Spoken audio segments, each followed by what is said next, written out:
नमस्ते एवरीवन। मेरा नाम है किरण। क्या आप सिंपल और पावरफुल तरीका चाहते हैं अपने दिन की शुरुआत करने के लिए?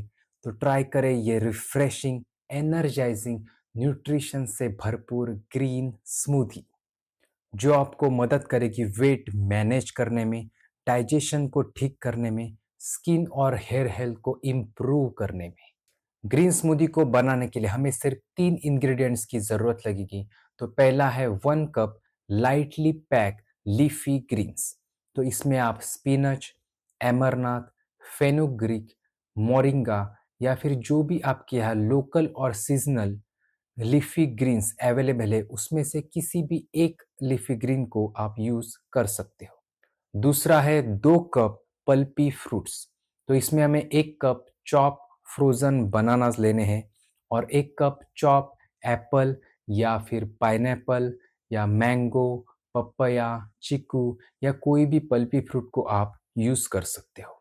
इसमें हमें पूरी तरीके से पके हुए फ्रूट्स को ही यूज करना है, तभी आपके स्मूदी की टेस्ट और टेक्सचर सही बनेगा। तो तीसरा इंग्रेडिएंट है 1 कप पानी। ग्रीन स्मूदी को बनाने के लिए हमें ग्रीन्स को और फ्रूट्स को अच्छे से धो लेना है। ब्लेंडर में पहले हमें ग्रीन्स को डालना है, फिर फ्रूट्स को डालना है। उसमें हमें थोड़ा थोड़ा पानी डालते रहना है और ब्लेंड करते रहना है। जिस तरीके के आप फ्रूट्स यूज कर रहे हो उस हिसाब से पानी के क्वांटिटी को एडजस्ट करना है। मिक्सचर को स्मूथ और क्रीमी बनने तक ब्लेंड करना है। फिर हमें उसको एक ग्लास में पोर कर लेना है और तुरंत पी लेना है। अगर आप पहली बार स्मूदी पी रहे हो तो पहले क्वांटिटी को कम रखना है, फिर धीरे धीरे क्वांटिटी को बढ़ाते जाना है। ग्रीन स्मूदी को हमेशा फ्रेश पीना है, धीरे धीरे पीना है और माइंडफुली पीना है। ग्रीन स्मूदी पीने का बेस्ट टाइम है सुबह ब्रेकफास्ट में।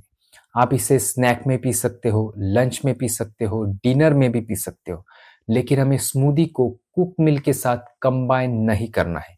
स्मूदी और कुक मिल्क के बीच कम से कम 2 घंटे का गैप जरूर होना चाहिए। हमें पल्पी फ्रूट्स के साथ मेलन्स को बिल्कुल भी मिक्स नहीं करना है, क्योंकि मेलन्स का डाइजेशन प्रोसेस दूसरे फ्रूट से बहुत ही अलग होता है।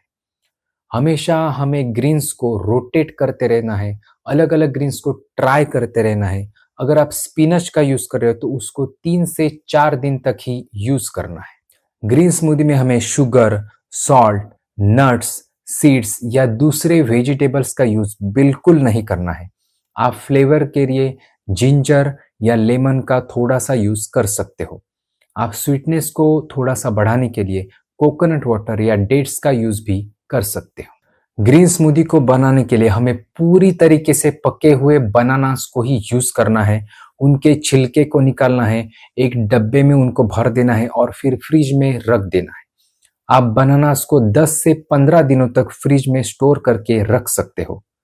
ग्रीन स्मूदी को आप हर सीजन में हर दिन पी सकते हो। तो इस तरीके से आप सिंपल और नरिशिंग ग्रीन स्मूदी को बना सकते हो। तो इसको ट्राई करें और डिफरेंस को फील करें। आप ग्रीन स्मूदी के लिए कौन से लीफी ग्रीन्स का यूज करने वाले हो, अपने विचार कमेंट में जरूर शेयर करें। ऐसे होलिस्टिक रेसिपी सीखने के लिए जुड़े रहे किरण होलिस्टिक योगा के साथ। मिलते हैं अगले क्लास में। धन्यवाद।